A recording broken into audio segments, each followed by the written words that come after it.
उस पर उन्होंने आपको अवगत कराया। और 3 हमारी जो मांग थी, इस गारंटी कार्ड में हमने गारंटियां दी थी। उसके बाद राहुल जी लोकसभा में बोले, और उसके पहले 23 अप्रैल 2023 को कांग्रेस अध्यक्ष मल्लिकार्जुन खड़गे जी ने प्रधानमंत्री को एक खत भी लिखा था। ये सब आपके पास है। और ये 3 मुख्य मांग कांग्रेस पार्टी की ओर से जो एजेंडा है सामाजिक न्याय को लेकर, हमारे अहमदाबाद प्रस्ताव जो पारित हुआ अहमदाबाद में 9 अप्रैल को, पहली मांग थी जाति जनगणना। दूसरी मांग थी कि जो 50% सीलिंग लगाया गया है आरक्षण को लेकर अनुसूचित जाति, अनुसूचित जनजाति और ओबीसी वर्गों के लिए, उसको हटाने की मांग थी संविधान संशोधन के द्वारा। और तीसरी मांग थी जो राहुल जी ने कल उसका जिक्र किया, जो अनुच्छेद 15(5) है हमारे संविधान में, अनुच्छेद 15(5) जो 2006 में शामिल किया गया था, उसको पूरी तरीके से लागू करने की मांग थी। और उस पर मैं और जानकारी आपको दूंगा। तो ये 3 मांगे हैं। मैं शुरुआत करूंगा कि 24 दिसंबर 2019 को मैं क्रोनोलॉजी दूंगा, और क्रोनोलॉजी समझने की जरूरत है। 24 दिसंबर 2019 को प्रधानमंत्री ने कैबिनेट बैठक की अध्यक्षता की, और उस बैठक के बाद एक प्रेस नोट निकाला गया।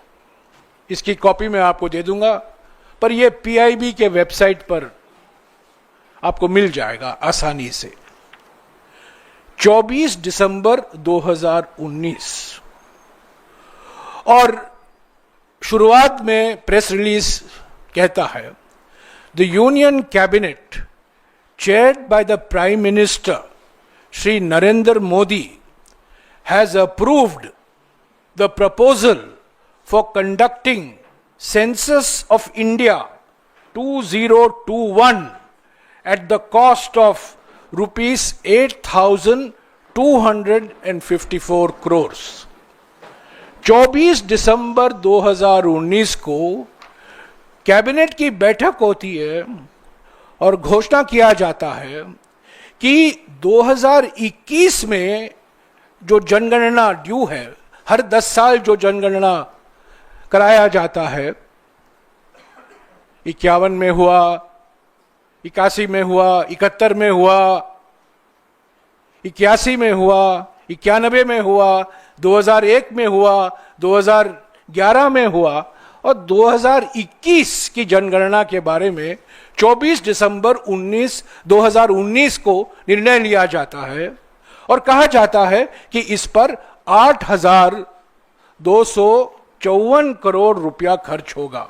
और विस्तार से इस जनगणना की डिटेल दी गई है, कैसे किया जाएगा, कौन करेगा, कितने एन्यूमरेटर रहेंगे, क्या क्या जानकारी हासिल की जाएगी 2021 की जनगणना में। इस प्रेस रिलीज में जाति शब्द शामिल नहीं है। ये 3 चीज शामिल है, हाउस लिस्टिंग यानी कि घर लिस्टिंग, हाउसिंग सेंसस यानी कि कितने घर हैं, कितने लोग रहते हैं, कौन कौन रहते हैं, और पॉपुलेशन एन्यूमरेशन यानी कि जनसंख्या कितनी है। यही 3 बातों का जिक्र किया गया है। यह कांग्रेस पार्टी का कोई दस्तावेज नहीं है, यह पीआईबी का प्रेस रिलीज है 24 दिसंबर 2019 का, 6 साल पहले। सब लोग जानते हैं कि यह जनगणना नहीं कराया गया अब तक, 6 साल हो गए हैं,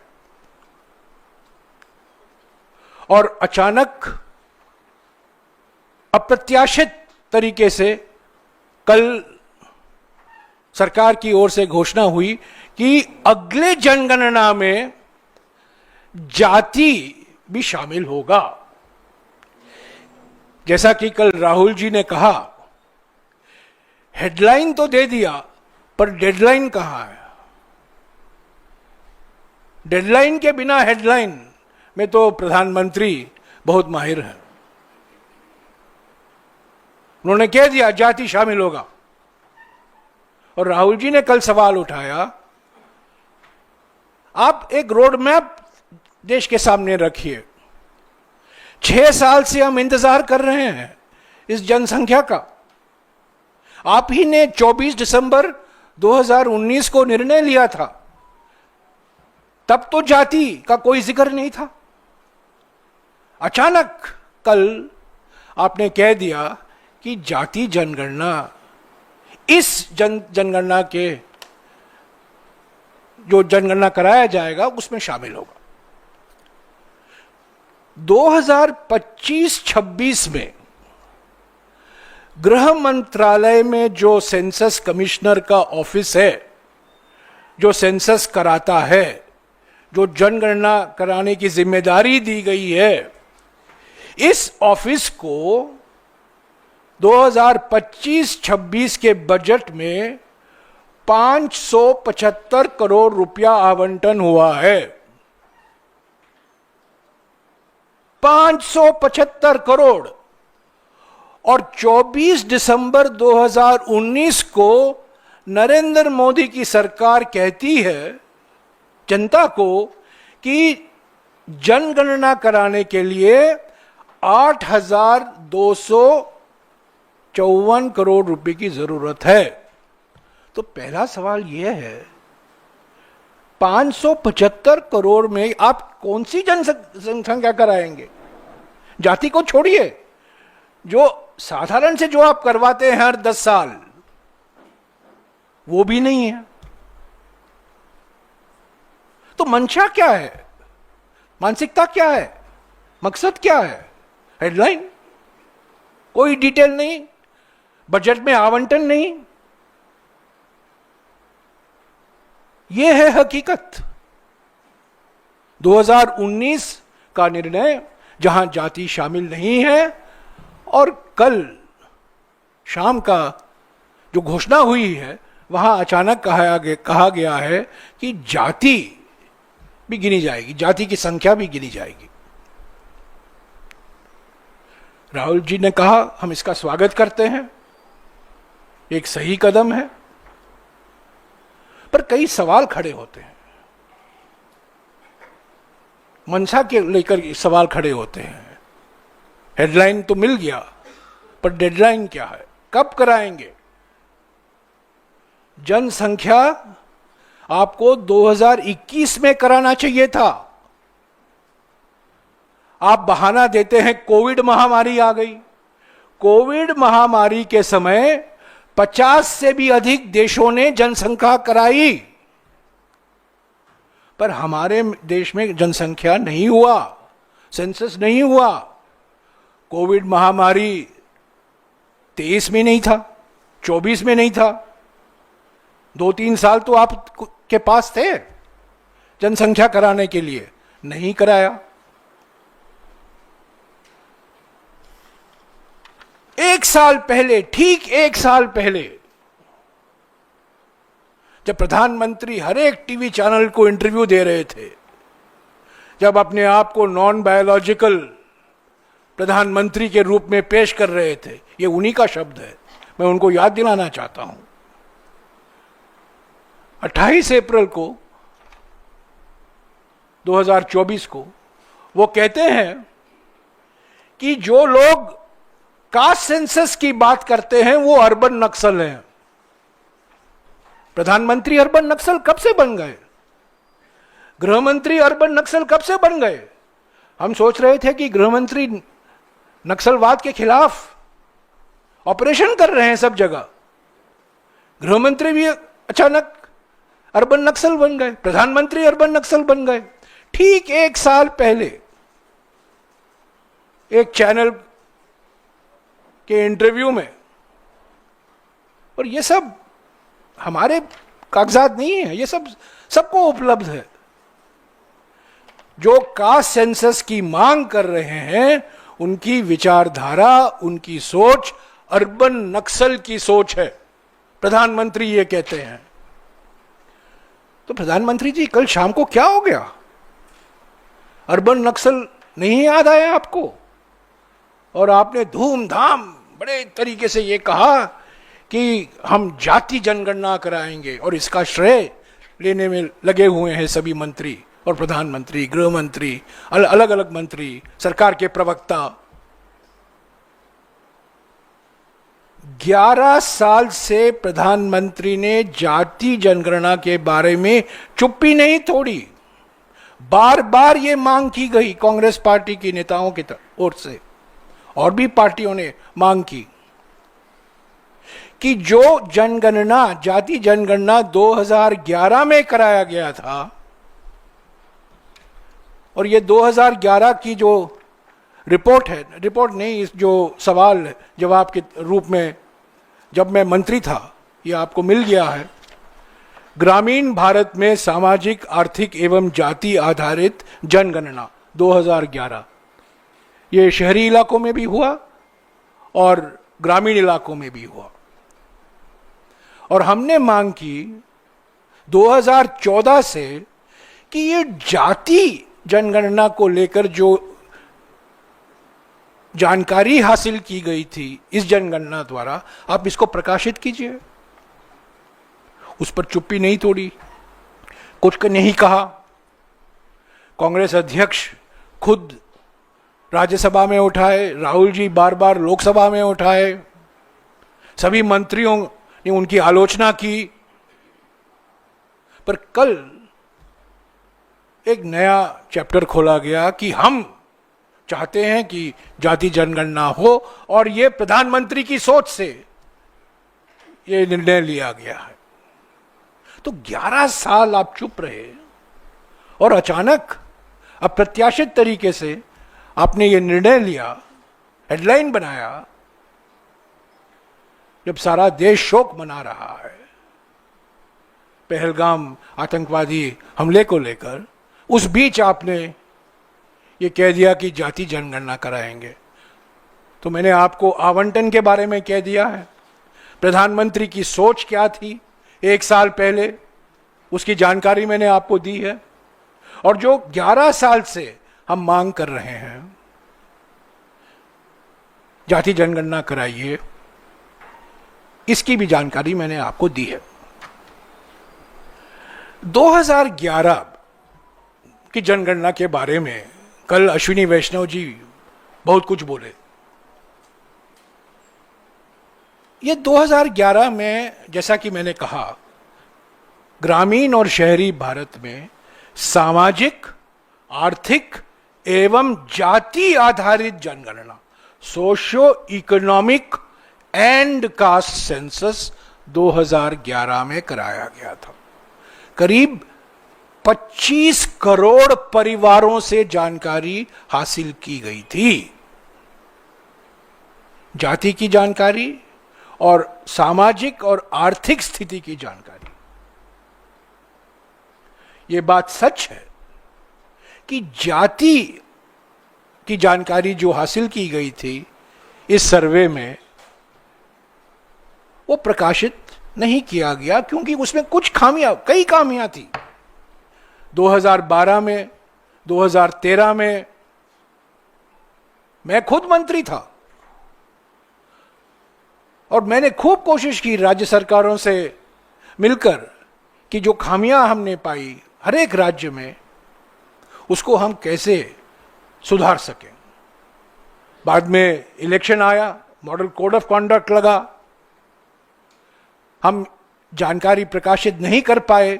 पर मुझे खुशी है कि ये जो जानकारी सामाजिक और आर्थिक स्थिति को लेकर जो जानकारी हासिल की गई थी इस सर्वेक्षण से, इस सर्वे से, वो आज भी मोदी सरकार उसका इस्तेमाल कर रही है।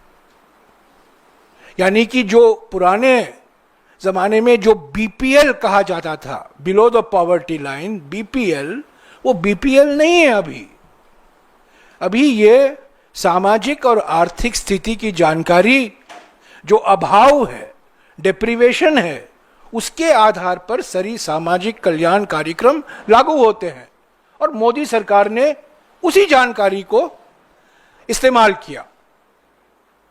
पर जाति को लेकर जो जानकारी हासिल की गई थी, जिसमें सुधार चल रहा था 2013 में खास तौर से, वो पूरा नहीं हो पाया चुनाव के पहले।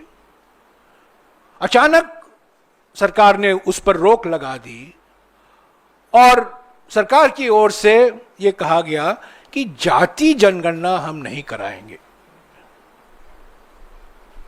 अगर राज्यों को करना है करने दीजिए, पर हम नहीं करेंगे। साथियों, हमारे संविधान की 7वीं अनुसूची में, संविधान में जिम्मेदारी सेंसस कराने की केंद्र सरकार की होती है। यूनियन लिस्ट यानी कि केंद्र सरकार की सूची में सेंसस शामिल है। पर क्योंकि सरकार नहीं करना चाहती थी, केंद्र सरकार नहीं करना चाहती थी, बिहार सरकार ने किया, तेलंगाना सरकार ने किया और पहले कर्नाटक सरकार ने भी किया था। तो अलग अलग राज्य करने लगे। पर मुझे खुशी है कि कल मोदी सरकार ने अपनी जिम्मेदारी पहचानी। इस संविधान के अनुसार सेंसस कराना, जनगणना कराना, जाति जनगणना कराना केंद्र सरकार की जिम्मेदारी बनती है। तो ये रहा पहला मुद्दा, कास्ट सेंसस को लेकर। 8,200 करोड़ की मांग 2019 में अब 10,000 करोड़ रुपया होगा। मेरा अनुमान है 10,000 या 11,000 करोड़ रुपया जरूरत पड़ेगी। और उसकी तुलना में इस बजट में, इस साल के बजट में आपने 575 करोड़ रुपया का आवंटन किया है। तो उम्मीद करते हैं कि पार्लियामेंट को आए और जो आपको और धनराशि की जरूरत पड़ेगी वो पार्लियामेंट से अनुमति लें और जल्द से जल्द आप ये जनगणना शुरू कराइए। जनगणना करने में करीब 10 महीने लगते हैं, करीब 10 महीने। तो अगर आप नवंबर में भी शुरू करेंगे तो 10 महीने अनुमान लगा लीजिएगा, अगस्त तक आप खत्म कर पाओगे। जितना भी आप उसको तेजी से करो, 6-7 महीने तो लगेंगे ही। तो ये रहा कास्ट सेंसस को लेकर। मैं एक और बात कहना चाहता हूं कास्ट सेंसस के संदर्भ में। बाद में वो 50% और 15.5 के बात में मार करूंगा। हर एक जनगणना में 1951 से लेकर हर 10 साल जो जनगणना कराया गया था, उस जनगणना में अनुसूचित जाति और अनुसूचित जनजाति की जनसंख्या हासिल की जाती थी। हमारे देश में करीब 1250 अनुसूचित जाति हैं और करीब 750 अनुसूचित जनजाति हैं। करीब कि जैसा कि मैंने कहा, मानकर चलिए 1250 अनुसूचित जाति और मानकर चलिए 750 अनुसूचित जनजाति।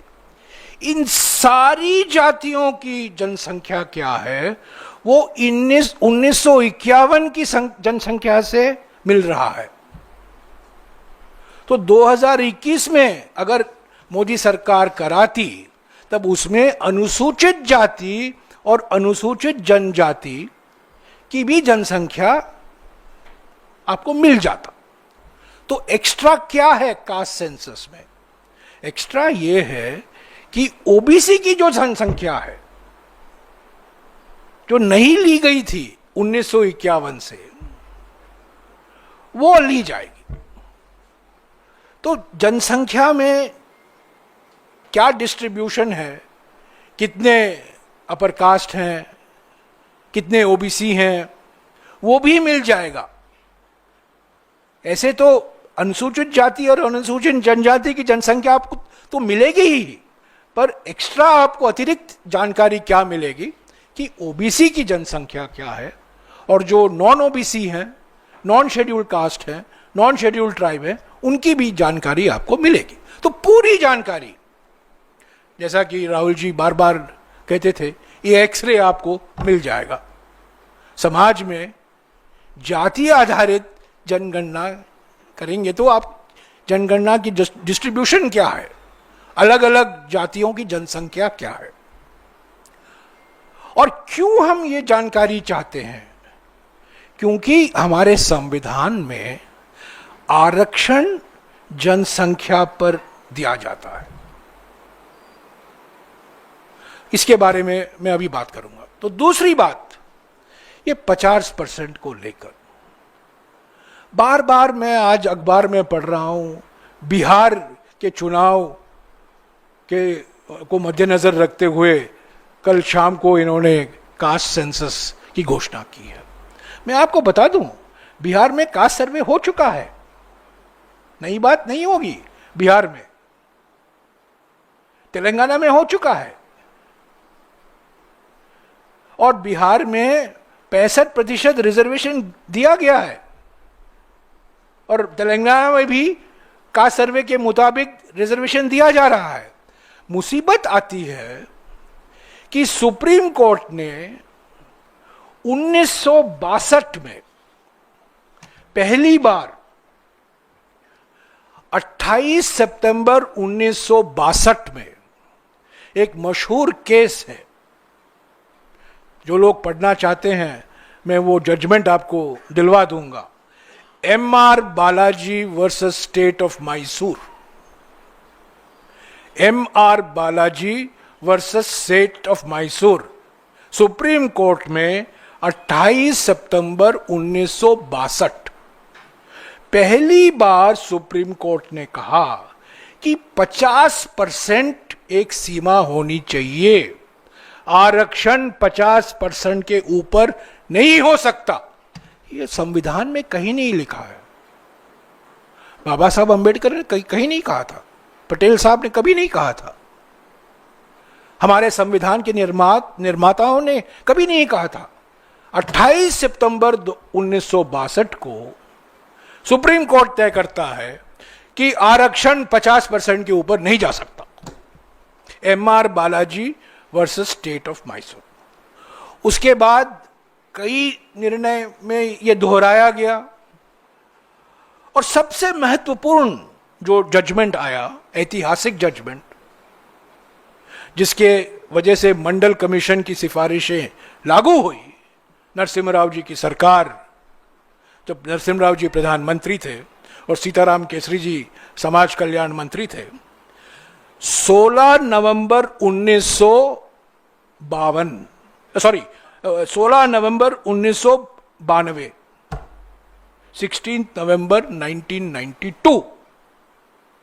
16 नवंबर 1992, Indira Sawhney versus Union of India. आपको याद होगा, इंदिरा सोनी सब लोग जानते हैं।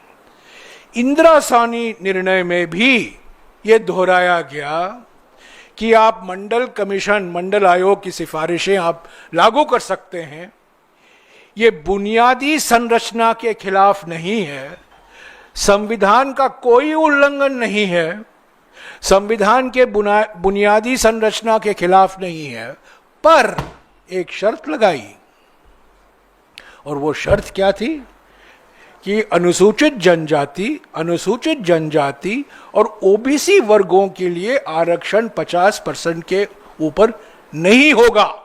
तो एमआर बालाजी का निर्णय उन्होंने दोहराया। उसके बाद 1992 के बाद कई राज्यों ने आरक्षण बढ़ाए। 50% की सीमा पार कर गए। पर एकमात्र राज्य था, यह बहुत महत्वपूर्ण बात है और लोगों को जानकारी नहीं है, एकमात्र राज्य जिसका आरक्षण का कानून हमारे संविधान में शामिल किया गया, 9वीं सूची में शामिल किया गया, 9th शेड्यूल में शामिल किया गया, और वो कौन सा कानून था? Entry 257, Tamil Nadu backward classes, scheduled castes and scheduled tribes, reservation of seats in educational institutions and appointments or posts in the services under the State Act 1993। Narasimha जी की सरकार थी, कांग्रेस की सरकार थी। इस कानून अधिनियम को, तमिलनाडु के अधिनियम को तत्कालीन मुख्यमंत्री जयललिता जी थी। उन्होंने बातचीत हुई केंद्र सरकार से और यह निर्णय लिया गया कि 9वीं सूची में यह अधिनियम शामिल किया जाएगा।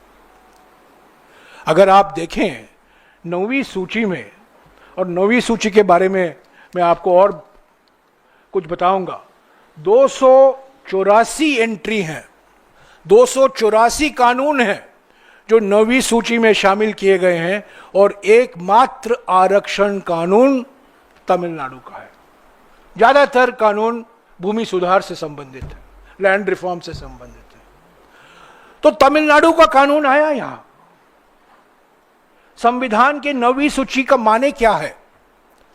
संविधान की 9वीं सूची का माने यह है कि इस पर कोर्ट का निर्णय को यह नहीं लिया जा सकता, यह कोर्ट से संरक्षित है, न्यायालय इस पर टिप्पणियां नहीं कर सकती, इसमें बदल नहीं ला सकती।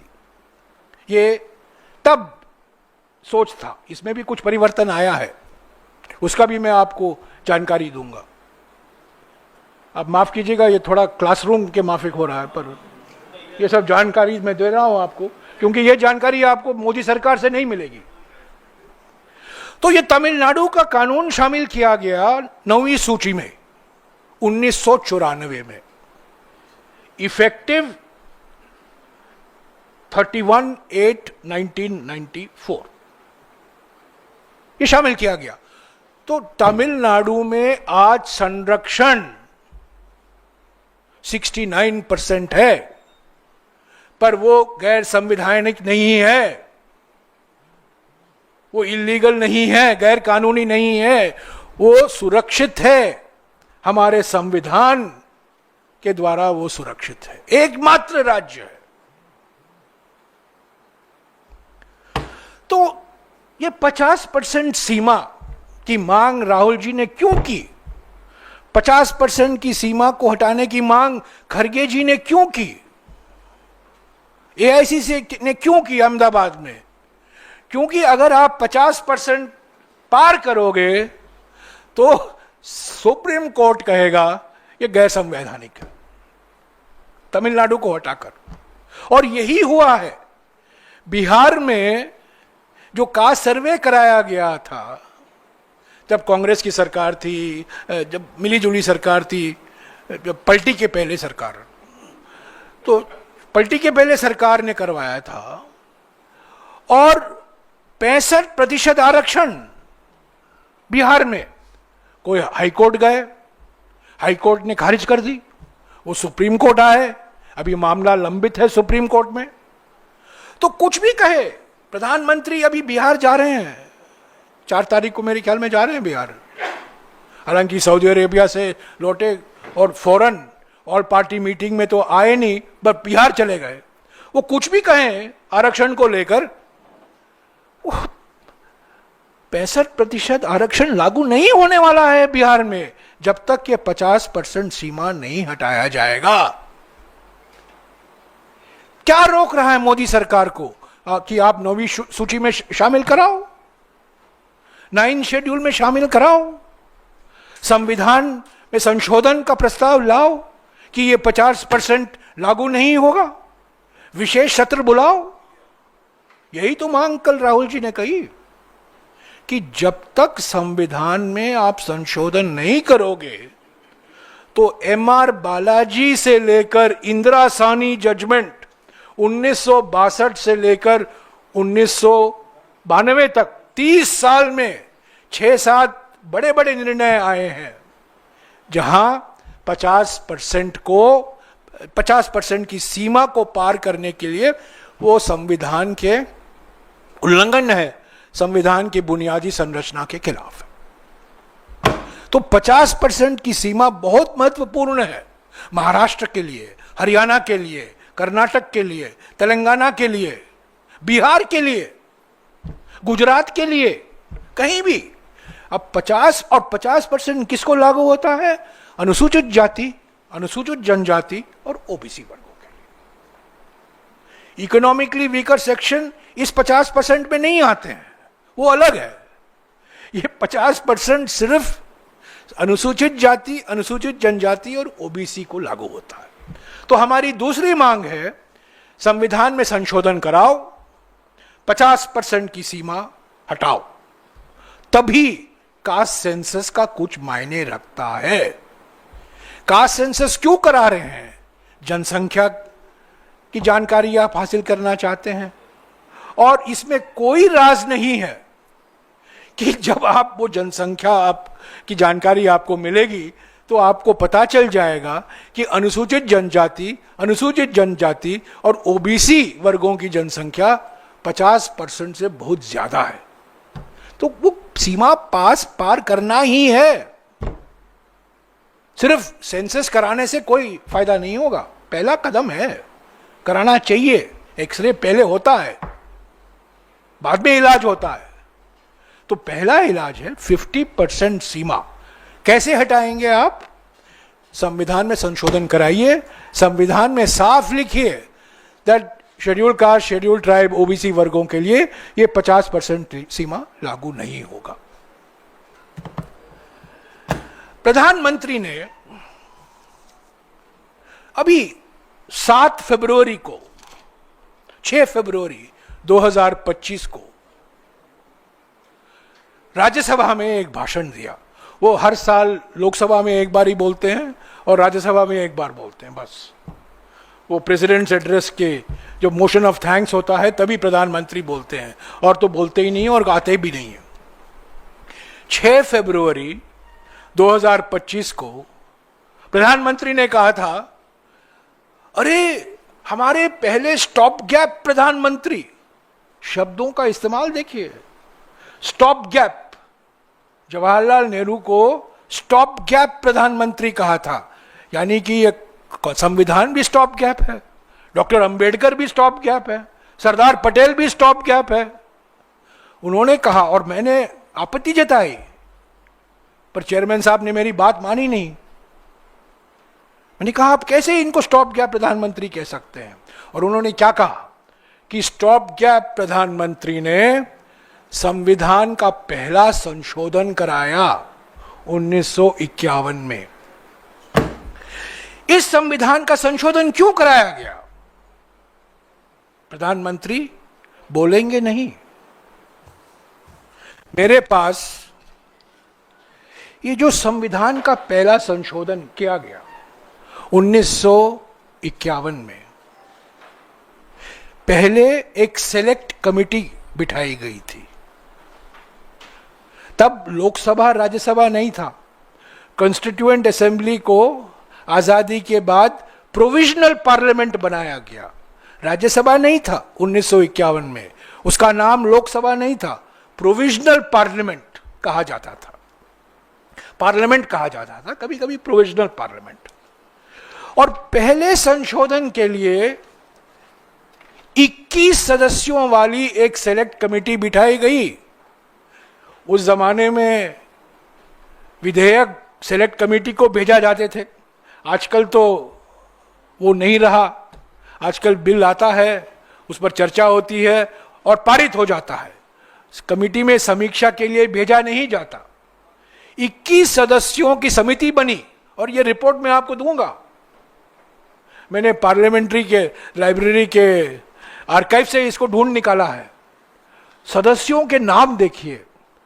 जवाहरलाल नेहरू प्रधानमंत्री, सी राजगोपालाचारी गृह मंत्री, बी आर अंबेडकर कानून मंत्री, Durgabai Deshmukh, H N Kunzru, M Gautam, Shyama Prasad Mukherjee जो 2 साल बाद जनसंघ स्थापित करते हैं, उसके बारे में मैं उल्लेख करूंगा। और कई कई कई लोग हैं के हनुमंतैया, नजीरुद्दीन अहमद, राज बहादुर, देवकांत बरुआ जो आगे बढ़कर कांग्रेस अध्यक्ष बने। 21 सदस्यों वाली ये बैठक सेलेक्ट कमेटी थी। इन्होंने एक रिपोर्ट तय किया और श्यामा प्रसाद मुखर्जी ने नोट ऑफ डिसेंट दिया। इसमें लिखा है Shyama Prasad Mukherjee subject to a minute of dissent. क्यों? यह पहला संशोधन जो किया गया, क्यों कराया गया, यह आपको बताएगा नहीं कोई। 9 अप्रैल 1951 बड़ा महत्वपूर्ण तारीख है हमारे देश के राजनीतिक और सामाजिक इतिहास में। 9 अप्रैल 1951 सुप्रीम कोर्ट ने एक निर्णय सुनाया, Champakam Dorairajan versus state of Madras. उल्टा, state of Madras versus Champakam Dorairajan, क्योंकि स्टेट ऑफ मद्रास पिटिशनर था। State of Madras versus Champakam Dorairajan, 9 अप्रैल 1951। सुप्रीम कोर्ट ने कहा कि आरक्षण आप नहीं दे सकते जनसंख्या के आधार पर। और मद्रास, तत्कालीन मद्रास सरकार, मद्रास तमिलनाडु का नाम मद्रास था तब, तत्कालीन मद्रास सरकार का जियो था आरक्षण को लेकर, उसको खारिज कर दिया सुप्रीम कोर्ट ने। तो उस वजह से एक कारण, महत्वपूर्ण कारण था, उस वजह से नेहरू जी की सरकार, जिसमें राजगोपालाचारी जी गृह मंत्री थे, क्योंकि सरदार पटेल का देहांत हो गया था दिसंबर 1950 में, और यह सुप्रीम कोर्ट का जजमेंट 9 अप्रैल 1951 का। इस पहले संशोधन द्वारा, संविधान का पहला संशोधन जो स्टॉप गैप प्रधानमंत्री ने किया, जो स्टॉप गैप कॉन्स्टिट्यूशन में किया, जिसके सदस्य स्टॉप गैप लॉ मिनिस्टर थे, ये सब प्रधानमंत्री की भाषा है। ये पहला संशोधन क्या करता है? पहला संशोधन अनुच्छेद 15(4) आर्टिकल 15(4) शामिल करता है इस संशोधन में। यानी कि जब यह संशोधन अपनाया गया था 24 नवंबर 1949 को, जिसके वजह से हम 26 नवंबर को संविधान दिवस मनाते हैं, उस संविधान में आर्टिकल 15(4) शामिल नहीं था। यह आर्टिकल 15(4) आया 1951 में। और यह आर्टिकल 15(4) कहता क्या है, मैं पढ़कर सुनाता हूं आपको। Nothing in this article shall prevent the state from making any special provision for the advancement of any socially and educationally backward classes of citizens or for scheduled castes and scheduled tribes। यानी कि अनुच्छेद 15(4) केंद्र सरकारों को, और इस संदर्भ में केंद्र सरकार ही सरकार है, पूरा अधिकार देता है, हक देता है कि आप अनुसूचित जाति, अनुसूचित जनजाति और ओबीसी वर्गों के लिए आप आरक्षण दे सकते हैं। ये नहीं था जो संविधान अपनाया गया था 26 नवंबर को, उसमें नहीं था। इसीलिए 9 अप्रैल 1951 में सुप्रीम कोर्ट ने उसको खारिज कर दिया था, जीओ गवर्नमेंट ऑर्डर को। तो यह पहला संशोधन जो हुआ 1951 में, जिसकी आलोचना 6 फरवरी 2025 को हमारे प्रधानमंत्री ने की, इसका एक मकसद था कि आरक्षण को आप सुरक्षित रखो। और minute of decent Shyama Prasad Mukherjee का था। ये मैं आप लाइब्रेरी से मैं ढूंढ निकाला हूं, मैं आपको दे दूंगा। तो ये 15/4 का था। ये आरक्षण का इतिहास है। तो 50% सीमा की आप जान गए होंगे इसका महत्व क्या है। आप जाति जनगणना के जो नतीजे आएंगे उसके आधार पर आप आरक्षण देने की स्थिति में नहीं होंगे, क्योंकि आप 50% क्रॉस करोगे, और 50% अगर आप क्रॉस करोगे तो आप संविधान का उल्लंघन कर रहे हैं। सुप्रीम कोर्ट यही कहेगा। तो ये 50%। तीसरा मुद्दा जो राहुल जी ने उठाया, मैं 5 मिनट में खत्म करूंगा। तीसरा मुद्दा जो राहुल जी ने उठाया वो अनुच्छेद 15(5) को लेकर। अनुच्छेद 15(5) कहता क्या है? ये लागू हुआ, अर्जुन सिंह जी मंत्री थे, एचआरडी मंत्री थे, मनमोहन सिंह जी प्रधानमंत्री थे। उनके कार्यकाल में आर्टिकल 15(5) लागू हुआ। आर्टिकल 15(5) सर्वसम्मति से पारित हुआ दोनों सदनों में। 2006 जनवरी 20 2006 से ये लागू हुआ। और आर्टिकल 15(5) क्या कहता है? आर्टिकल 15(5) ये कहता है, notwithstanding anything in this article वगैरह वगैरह, shall prevent the state from making any special provisions by law for the advancement of any socially and educationally backward classes of citizens, or for scheduled castes, or for scheduled tribes, insofar as such special provision relate to the admission to educational institutions, whether aided or unaided by the state, etc., etc., including private educational institutions.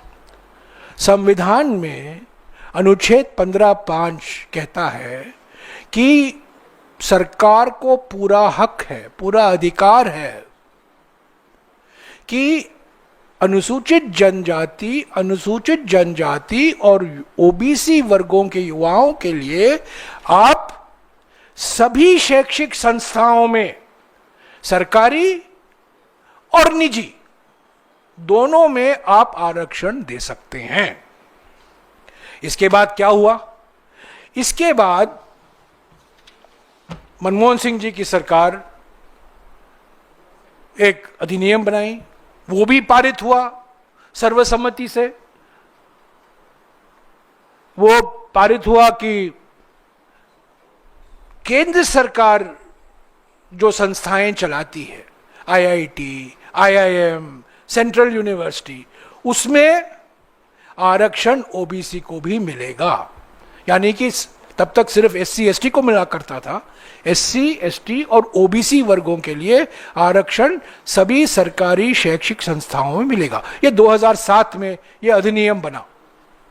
उसके बाद ये जो अनुच्छेद 15(5) है, challenge हुआ supreme court में, और इसके बारे में मैंने एक प्रेस नोट भी जारी किया था। ये 31 मार्च को मैंने एक पूरी जानकारी दी थी सुप्रीम कोर्ट में कैसे कैसे ये मामला चला। और आखिर में जनवरी 29, 2014, तभी मनमोहन सिंह जी की सरकार थी, पर इलेक्शन कोड शीघ्र ही आने वाला था।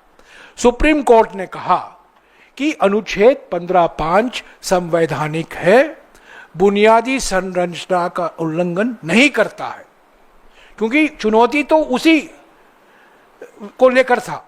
8 साल तक लंबित था, 2007 से लेकर 2014 तक 7 साल तक लंबित था। 11 साल से मोदी सरकार सोई हुई है। सुप्रीम कोर्ट ने कहा है 15(5) कानूनी है, संवैधानिक है। संविधान की पूजा करने वाले संविधान के एक महत्वपूर्ण प्रावधान का नजरअंदाज कर रहे हैं। और कल राहुल जी ने मांग की, अहमदाबाद में हमने मांग की, खरगे जी ने मांग की अपने भाषणों में कि अनुच्छेद 15(5) को आप लागू कीजिए, न केवल सरकारी शैक्षिक संस्थाओं में बल्कि निजी शैक्षिक संस्थाओं में भी। तो ये 3 मुद्दे, कास्ट सेंसस, 50% सीमा और अनुच्छेद 15(5), ये कांग्रेस पार्टी की सामाजिक न्याय, सामाजिक सशक्तिकरण की एजेंडा रही है। राहुल जी ने इस पर बार बार अपनी बात संसद के अंदर, संसद के बाहर रखी है। उनकी आलोचना भी हुई, कई लोगों ने बहुत सारी टिप्पणियां की, और जैसा कि मैंने आपको बताया, खुद प्रधानमंत्री ने अर्बन नक्सल बुलाया राहुल जी को, और लोग जो इसकी वकालत कर रहे थे, इसका समर्थन कर रहे थे, उनकी भी उन्होंने आलोचना की।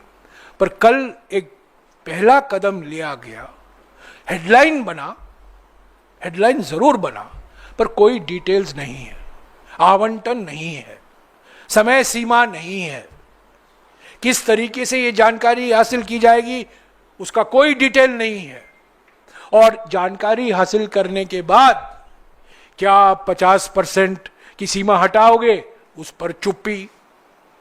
क्या कास्ट सेंसस के बाद आप आर्टिकल 15(5) लागू करोगे, उस पर चुप्पी। तो साथियों, ये कल मेरे ख्याल में हेडलाइन मैनेजमेंट ही था और कुछ नहीं था। इसको हम गंभीरता से कैसे ले सकते हैं? इनका इतिहास देखिए। 2019 को 24 दिसंबर को इन्होंने क्या कहा था और 6 साल बाद क्या कह रहे हैं। तो कांग्रेस पार्टी की लड़ाई अभी पूरी नहीं हुई है। कल CWC की बैठक है 4 बजे को, इस पर विचार होगा। पर जैसा कि कल राहुल जी ने कहा, हमारे देश के सामने सबसे महत्वपूर्ण मुद्दा, सबसे संवेदनशील मुद्दा आज के संदर्भ में पहलगाम को लेकर है। कास्ट सेंसस की बात तो होगी कल, पर सबसे महत्वपूर्ण मुद्दा यह है कि देश इंतजार कर रहा है। जो परिवार, जिनके लोग शहीद हुए हैं, जिनके सदस्य शहीद हुए हैं, वो न्याय मांग रहे हैं। और प्रधानमंत्री यहां वहां जा रहे हैं, भाषण दे रहे हैं, चुनावी भाषण दे रहे हैं, उद्घाटन कर रहे हैं, हेडलाइन मैन्युफैक्चर कर रहे हैं। तो इस पर भी कल चर्चा होगी। इसको हमें आगे ले चलना है। 50% सीमा का मुद्दा संसद में हम उठाएंगे। जब हमने एक विशेष सत्र की मांग भी की है, पर वो विशेष सत्र हमने सिर्फ पहलगाम तक ही सीमित रखा है। पर जब मॉनसून सेशन होगा तब ये 50% सीमा की बात फिर से उठेगी, अनुच्छेद 15(5) की बात फिर से उठेगी। लगातार हम उठाते रहेंगे और हम उम्मीद करते हैं कि प्रधानमंत्री, जिन्होंने एक यू टर्न लिया, एक सबसे बड़ा यू टर्न लिया इन्होंने, GST पर उन्होंने यू टर्न लिया, आधार पर उन्होंने यू टर्न लिया, मनरेगा को लेकर यू टर्न लिया, खाद्य सुरक्षा कानून को लेकर यू टर्न लिया, जाति जनगणना लोकर को भी उन्होंने यू टर्न लिया है। ये यू टर्न, ये पलटी करने की बीमारी नीतीश कुमार जी को कहां से आया है, अभी आपको जान रहे होंगे। ये जुगलबंदी है, पलटी की जुगलबंदी। पलटी करने में प्रधानमंत्री का कोई मुकाबला नहीं। पहले से मनरेगा, खाद्य सुरक्षा कानून, आधार, GST, कुछ भी आप देखते जाइए। और सबसे अभी जो नया मिसाल आया है देश के सामने यू टर्न का, वो जाति जनगणना। तो उम्मीद करते हैं कि जो कल राहुल जी ने मांग की, आप डिटेल बताइए। और एक चीज कल राहुल जी ने बहुत महत्वपूर्ण बात की कि राज्य सरकारों से भी बातचीत कीजिए, क्योंकि ये राज्य सरकार ही लागू कर पाएंगे। ये एन्यूमरेटर जो होते हैं, 30 लाख लोग ये जानकारी हासिल करने में लागू होंगे। 30 लाख ये लोग टीचर लोग, अध्यापक हैं, स्टेट गवर्नमेंट एम्प्लॉइज हैं। तो आपको राज्यों से संपर्क में रहना होगा, राज्यों के साथ आपकी बातचीत होनी होगी। सिर्फ प्रवचन देने से ये नहीं होगा, आपको राज्यों को पूरा सहयोग आपको मिलना चाहिए। सभी राज्यों को बुलाइए, मुख्यमंत्रियों को बुलाइए, बैठक कराइए और ये आश्वासन दीजिए देश को कि आप अगले 10 महीने के अंदर ये जनगणना और खास तौर से जाति जनगणना जो पहली बार हो रहा है,